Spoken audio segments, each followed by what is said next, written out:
Jazmine Tan built her brand on confidence, self-love, and what she calls being a girl's girl. Okay, so I haven't washed my hair in 4 days. Since y'all are always asking about my hair, I'm gonna show you how I grew my hair from this thin-ass low-key balding moment to this many new baby hair growths now. Look, I can never be friends with women who don't understand girl code. These are the girl code rules that me and my best friends live by that I think every girl should follow. Number 1, if your best friend has a crush on someone, and this should be common sense, never ever follow him on social media unless she wants you to or you've With 2.2 million subscribers and viral videos reaching over 64 million views, she's positioned herself as the ultimate online big sister, teaching young women how to navigate life with confidence. But somewhere along the way, the message got twisted. Instead of uplifting women, she started tearing down men and sometimes kids. Oh my god, bro, I have never wanted to slap a kid so much in my whole entire life. Ridiculing strangers and even contradicting her own advice. At first glance,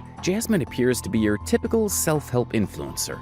But beneath the surface of her motivational speeches and exaggerated pep talks, something feels off. Her version of empowerment often involves pushing harmful stereotypes, and in some cases, outright fabricating narratives to fit her agenda. And it's not just men she's taking shots at. Her own sister, her fans, even random strangers have all been collateral damage in her quest for digital dominance. Today we're breaking down the rise and fall of Jazmine Tan. From her Pinterest scandal, where she faked evidence to prove a false point. Now open Pinterest again. Okay. And then search for ugly boys. Oh my god. There's actual results. There's actual ugly boys results. To her toxic influence on her 12-year-old sister, to the viral backlash over age shaming a 21-year-old woman in a Pilates class.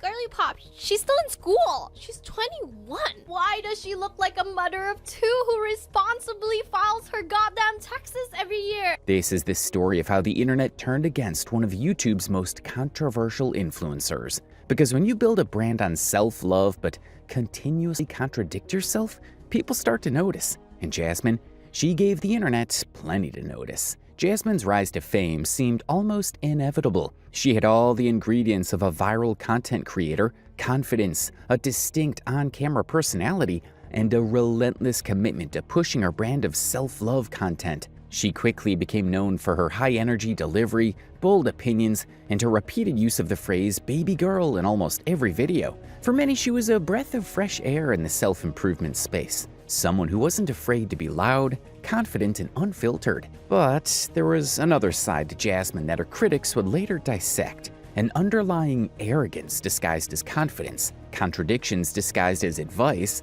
and empowerment that often came at the expense of others. Before we get into all that, let's start with how she got here. Jazmine Tan's journey to internet fame is a classic example of how social media can elevate someone from obscurity to viral success almost overnight. Born on March 30th, 1999, Jazmine, now 27 years old, built her online empire by positioning herself as someone who could guide young women through the trials of self-confidence, self-love, and personal growth. At first, Jazmine's content seemed refreshingly positive. Her early videos focused on helping women embrace their self-worth, encouraging them to stand tall, reject societal expectations, and prioritize their own happiness. Okay, my girlfriends are always saying nonchalant men are so cool.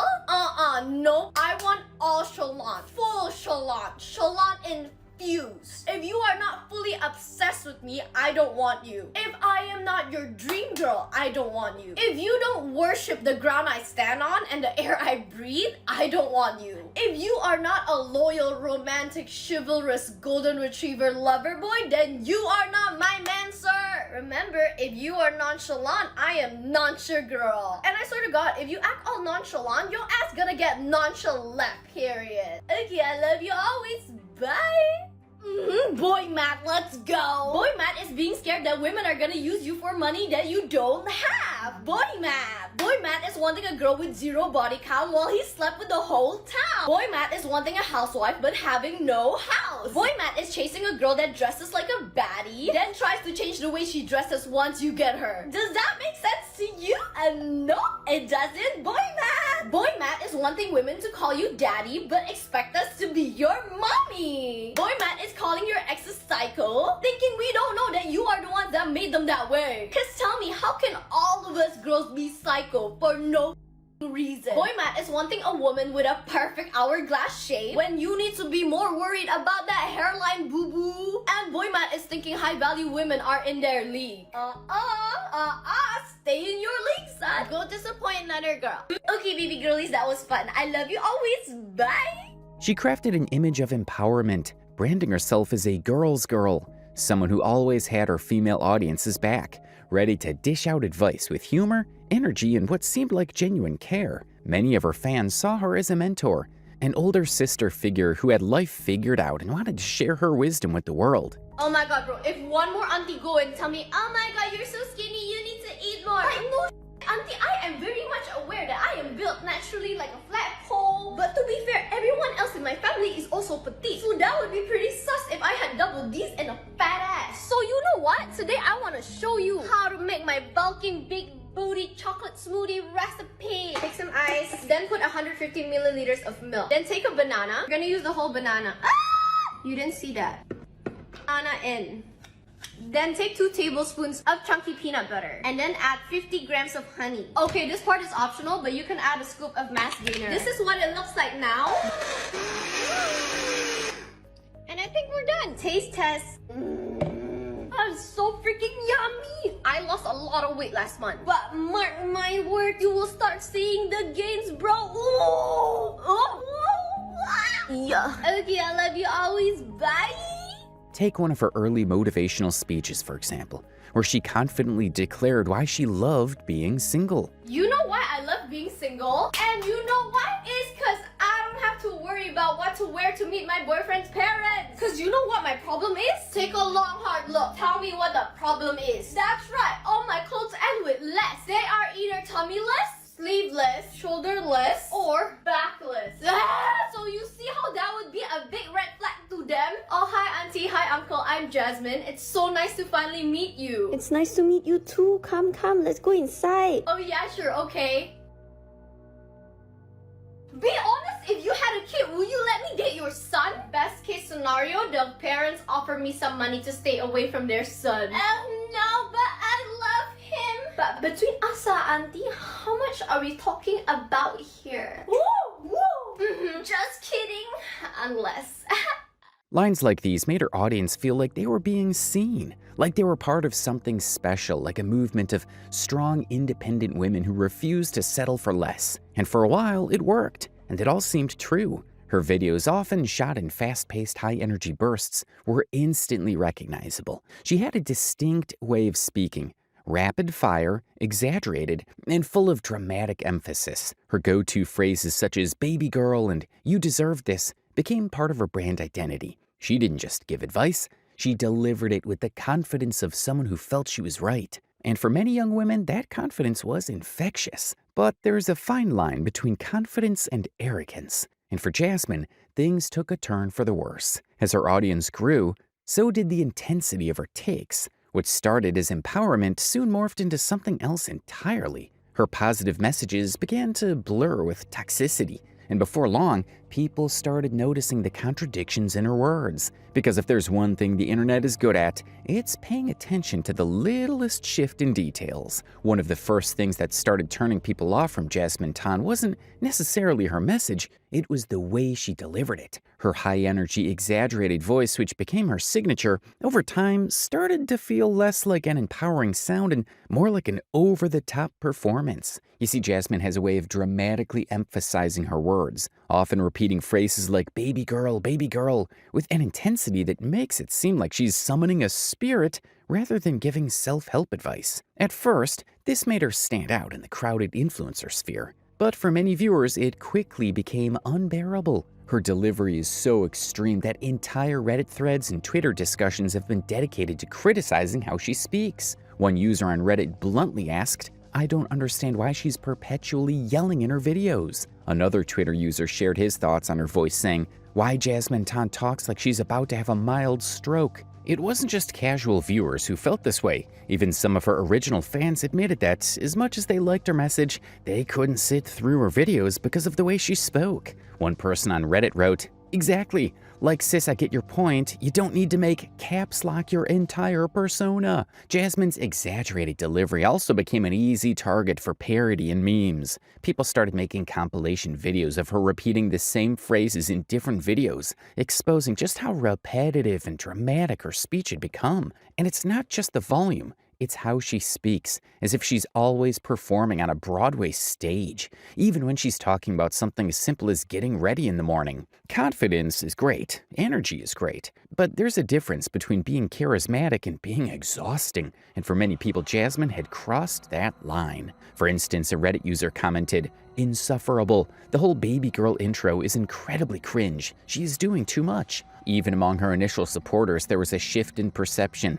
As one Reddit user noted, "Jazmine is kinda too girly for me to handle, and the way she talks is just cringe to me." While Jazmine's intent may have been to inspire, her execution led some to perceive her demeanor as overbearing. This shift in delivery has greatly affected the reception of her content. You see, Jazmine Tan's brand has always revolved around female empowerment, but over time, her approach became less about uplifting women and more about tearing men down. While she continuously branded herself as a girl's girl, her content increasingly started pushing an anti-men narrative, often bordering on misandry rather than feminism. One of the most blatant examples of this was what the internet now calls the Pinterest lie, a staged, completely fabricated experiment that she used to prove that society is inherently biased against men. In the video, Jazmine introduced a social experiment that she claimed would expose how society views women and men differently. The premise is that Pinterest itself,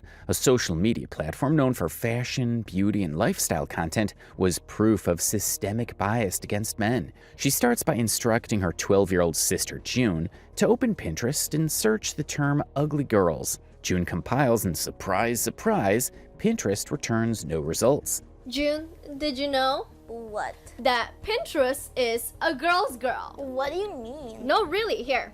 Open Pinterest and then search ugly girls. What does it say? Oh my god, we couldn't find any pins? For ugly girls, there's no results for ugly girls. That is so cool. Jazmine dramatically declares this as evidence that society refuses to acknowledge that ugly women exist. Then, she tells June to search for ugly boys. This time, the screen is suddenly flooded with results. Now open Pinterest again Okay. and then search for ugly boys. Oh my god. There's actual results. There's actual ugly boys results. So yeah, Pinterest is a girl's girl. Play. Okay, bye. Bye. Bye. Jazmine, feigning shock and amusement, excitedly claims that Pinterest is a girl's girl. At first glance, it seems like she had just uncovered some hidden bias buried deep within Pinterest's algorithm. But there was just one small problem. It was completely fake. The internet is full of skeptics, and it didn't take long before people started fact-checking Jazmine's little experiment. Hundreds of users went to Pinterest themselves, typing in the exact same keywords, and guess what? Neither ugly girls nor ugly boys returned any results. It turns out that Pinterest doesn't generate results for either search term because,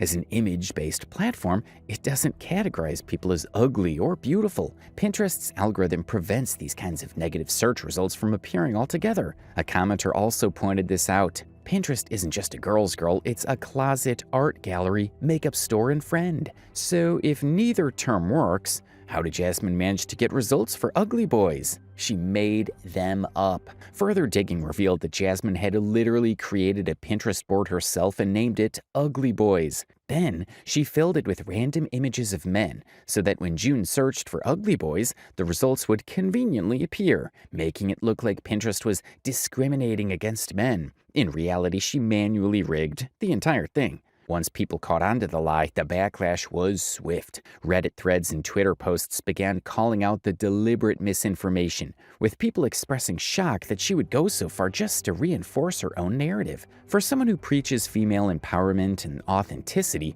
being exposed for faking evidence was a huge blow to her credibility. It raised the question, if she was willing to manufacture this lie, what else had she exaggerated or manipulated? Jazmine had built a reputation for being a confident, outspoken feminist, but this incident made people question whether her feminism was genuine or just performative outrage designed for clicks. Being a girl's girl doesn't necessarily mean that you have to hate men and literally be rude to another gender. You can love and respect everybody while being a feminist. Another comment would point out the double standards in the video. Yeah, if a boy posted this about Pinterest being a guy's guy or impertinent new terms like a homie while shaming girls, they would have been canceled immediately. Instead of challenging real issues women face, she had fabricated an issue that didn't even exist, all to further her agenda and vilify men. This pattern of constantly seeking ways to criticize men was initially dismissed as harmless fun in her videos. However, this particular issue became a turning point, making people realize the deeper problem at hand. Hi, yes, hello. Today I have decided that I will be staying single for a little while longer. And you know why? It's because I have unlocked a new ick I have in men. Dude, please, please, I am begging you, please do not ever baby talk me. I do not care if you've been married for 40 years. I do not care if it's gotten to the point where I know all of your hamsters' name that you had when you were 10 years old. I do not care. Please don't ever talk to me in a baby voice. I'm the only one in a relationship who's allowed to do it. Cause it's cute when I do it. It's not cute when you do it, buddy. It's not a good look on you. Ice cream machine was broken. Shocker. And then I was like, aw, I really wanted a McFlurry. And this man, word for word, said, oh baby, I'm sorry, the ice cream machine is broken. Wanna go somewhere else? From that moment on, the crush went like, pew, pew. After that, I've never seen him in the same way ever again. Safe to say, he is no longer in my life. This was just one of the many hypocritical moments that began stacking up against her, and it wouldn't be the last time the internet would call her out. One of the biggest controversies surrounding Jazmine Tan isn't just about her personal opinions, it's about how she influences her 12-year-old sister, June. Many fans once saw their sibling relationship as wholesome, with Jazmine acting as a big sister figure, giving her advice and spending time with her in videos. She's not old enough to wear makeup. Yes, I am. No, you're not. But of course, I want her to be the prettiest girl in school. I could easily give her my glow recipes and drunk elephants, but she is still a kid and therefore she has to earn her way to bougier skincare. So girl, count your blessings. Yeah, okay. I actually have a little makeup hack for you. You will be needing this Calm Down Something moisturizer and you'll be needing this Drunk Elephant Rosy Drops. Basically, you have to pump this and we're gonna put a lot of this, okay? Anyway, you're going back to school, sis. Are you excited? Yes. What's the goal for this school year? To be extremely beautiful and also disgustingly overeducated. Yes, period. Period. Okay, I love you always. Bye-bye. Bye. But as more people started analyzing the actual messages Jazmine was pushing, it became clear that her influence on June wasn't entirely positive. In multiple videos, Jazmine teaches her little sister to ignore boys entirely, portraying them as nothing more than distractions or sources of negativity. While it's understandable for an older sister to look out for her younger sibling, the way Jazmine frames her advice goes beyond typical guidance. She isn't just warning June about being cautious, she's conditioning her to avoid boys completely. Baby girl, today we will be doing my baby sister's makeup while we talk about boys. Ewy. June, I think that you should just completely ignore all boys. Ooh, why? I'm not even trying to be cute or quirky when I say that. I deadass feel like they're a waste of your time. Ignore their judgments, ignore their insincere compliments, and icky half-ass romance. Yeah, and they have cooties. Just focus on yourself, practice your art, play sports, do theater, go out with your girlfriends. Never put an effort into pleasing men. Of course, I have too many hobbies to care about boys anyway. Yeah, she has a lot of lessons. I'm a busy queen. Yes, sir, period. Because your majesty, only Jazzy can take this and turn it into a princess. Do you like it? I love it. Okay, we love you always. Bye-bye. This isn't just about encouraging independence, it's framing all interactions with boys as inherently negative. It wasn't an isolated incident either. Jazmine repeatedly emphasizes to June that boys aren't worth her time, reinforcing an extreme belief that many see as harmful and manipulative for a child so young. As if shaping June's worldview wasn't controversial enough, another incident had people questioning Jazmine's real stance on body positivity. Jazmine has built a brand around confidence and self-love, often telling her fans to embrace their flaws. and not let society's standards define them. But in one video, she was caught using a face slimming filter on June, her own little sister. At first glance, the video looked innocent enough, Jazmine talking to June in a casual, playful manner. But when people watched closely, they noticed a subtle distortion effect on June's face. Viewers could see the filter kicking in, narrowing June's facial features. One person called out the hypocrisy, saying, "Her content is based on men hating and being mean. She talks about self-love all the time, but she puts filters even on her sister. I saw the filter glitch." For someone who constantly preaches self-acceptance, using a beauty filter on a 12-year-old child was a terrible look. The message was clear: even if you're young, you're not good enough as you are. Beyond her views on men and the use of beauty filters, many people started questioning how Jazmine presents June in her content. There have been accusations that Jazmine pressures June into dressing and acting older for views. Jazmine seems to exploit her younger sister for engagement, knowing that featuring June in videos brings more interactions and emotional investment from her audience. From pushing extreme ideas about men onto her to altering her appearance with filters, the way Jazmine treats her younger sister contradicts her own messages about self-love and empowerment. The controversy over June is one of the biggest reasons people turned against Jazmine. What started as a wholesome sibling dynamic turned into something more unsettling, raising serious questions about what kind of example she's setting, not just for June, but for her millions of young viewers and their views of themselves and then men. To buttress her point about her men hate, in one of her videos, Jazmine confidently declares that she just thinks that all girls are heaven-made and men are not. I just think that all girls are heaven-made. I feel like girls are just naturally born pretty clean and scented. And on top of that, we still take really good care of ourselves. But some men already look very questionable to begin with and still make zero effort to look better. For someone who constantly talks about self-love and acceptance, this statement felt particularly hypocritical. She wasn't just making an observation about grooming habits, she was actively dismissing an entire gender's appearance as inferior. She continued by claiming that by that logic, the ratio of hot girls to hot guys is about 10 to 1. Now, my point is, what I do not freaking get is you would think, right, by that logic, ratio of hot girls to hot guys, which is about like 10 to 1, like there's one cute guy every 10 hot goddess women. You would think they'd be trembling at the presence of our godlike hotness, but no. Instead, all the hot girls think they're ugly because you know what? Society benefits from capitalizing on women's insecurities. While the ugly men genuinely think that they're hot and they're a catch and thinks they rule the world. Like, oh my god, where'd y'all purchase your audacity from, huh? Haha, just kidding. Okay, I love you always. Bye-bye. This entire speech is a contradiction. On one hand, she criticizes society for profiting off of women's insecurities, but in the same breath, she reinforces the idea that men are inherently unattractive and don't deserve confidence. The double standard was immediately noticed by all. Hi, yes, hello. If you identify as a woman, we need to have a little chat, girly. I'm calling an emergency meeting right this second. Baby girlies, I feel like us women are getting way too desperate to make something work here. Because why have we invented the term ugly hot? Ugly hot is basically someone who's ugly, but in certain lighting and angles.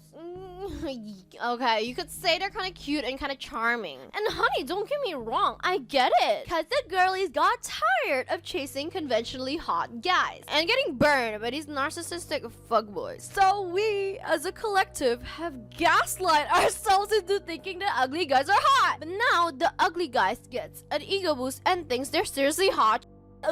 Another one of her biggest contradictions came when she panicked about aging at 25 and rushed to get preventative Botox, sending a completely different message than the one she preaches. For someone who constantly tells her audience to love themselves and not care about beauty standards, this sudden obsession with preventing wrinkles felt like a massive hypocrisy, and her critics wasted no time calling it out. In a now infamous video, Jazmine sits in front of the camera looking visibly distressed and delivers a dramatic monologue about aging. Baby girl, if you are in your mid-20s, then you need to watch this video. Remember when I said that my ultimate goal in life is to be a hot MILF? Well, this year I'm going to be 25. And because I smile all the time and I'm very expressive with my face, I am starting to develop forehead wrinkles. No, The dramatic delivery, paired with the fact that she was only 25, immediately rubbed people the wrong way. Nuh-uh, I refuse to age. So today I'm getting my wrinkles removed because no amount of skincare can fix it. So today you're coming with me to get my very first Botox. Let's go.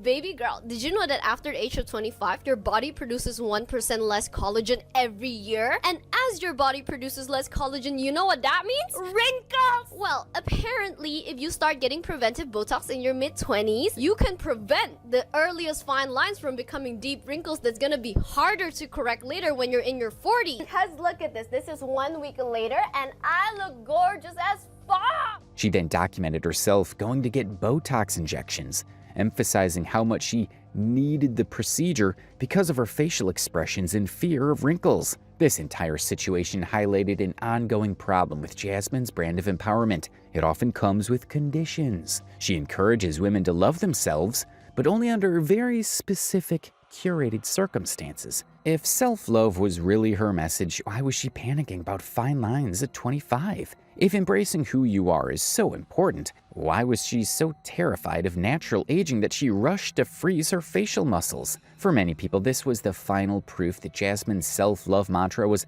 nothing more than surface-level branding.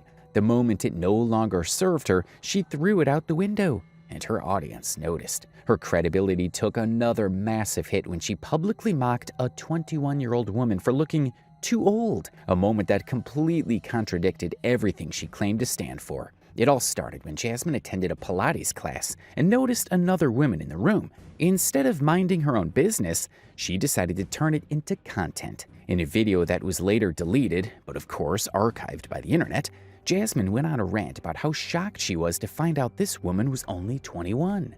Baby girl, not to be a hater, but do you guys notice that us Gen Zs are aging really fast and looking way older than our actual age? Like, so far it might seem like a general observation about aging, but then she took it to a cruel and unnecessary level. this morning, I saw this girl in my Pilates class, right? And I legit thought that she was like a mama muda that goes to Pilates class after she drops her kids to school in the morning. And today I was feeling sociable, right? So I poked her and I was like, oh my god, you awet muda banget. And she was like, what are you talking about? I'm 21. At that point, I wanted to unalive myself because, oh my god, that's so embarrassing. Then came the worst part, the moment she completely undermined her entire self-love philosophy. Girly pop, she's still in school. She's 21. Why does she look like a mother of two who responsibly files her goddamn taxes every year? The tone of this statement is what really struck people. It wasn't just a casual joke. It was a direct insult to another woman's appearance, lifestyle, and personal choices. As soon as the clip started circulating, fans and critics alike slammed Jazmine for being judgmental, toxic, and completely hypocritical. One Reddit user summed up the sentiment. I like her too at first, but then she posted a vid about a 21-year-old girl in her Pilates class who looks like a 35-year-old and a mom of 3. I was so shocked seeing that vid. The backlash was so intense that Jazmine deleted the video, but the damage was already done. This entire controversy exposed one of the biggest flaws in Jazmine's confidence message. It only applies to certain people. If she truly believed in self-love, why did she mock someone for how they look? If she wanted to uplift women, why was she tearing another woman down for something as natural as aging? This wasn't just a one-time slip-up. It was another proof that her empowerment brand was built on contradictions. She spent so much time preaching about ignoring beauty standards, yet here she was, insulting a woman for not looking young enough in her eyes. And it didn't help that shortly after this controversy, Jazmine released a video promoting retinol, a skincare product used for anti-aging and wrinkle prevention. The timing made it seem like she was using the backlash to push a product, further reinforcing that her self-love messaging was nothing more than a marketing tool. For many of her longtime fans, this was the final straw. It wasn't just about one bad take, it exposed a pattern. The internet wasn't going to let this slide, and her audience started walking away. By this point, Jazmine had been caught in multiple controversies: the Pinterest lie, the age-shaming incident, the Botox hypocrisy, and her toxic influence on her younger sister. Each time she faced backlash, but instead of reflecting, apologizing, or addressing valid criticism, she took a very different approach, doubling down. When people called her out for her age-shaming comments, many assumed she would issue a genuine apology, or at the very least acknowledge the mistake. But instead, she posted a video that made everything worse. In the video, Jazmine smugly says, Now, I would like to just make something clear that if you do not like me and you find my videos cringy, that's okay, baby. Because I do. I absolutely adore me. I can't force you to have good taste. Ha ha.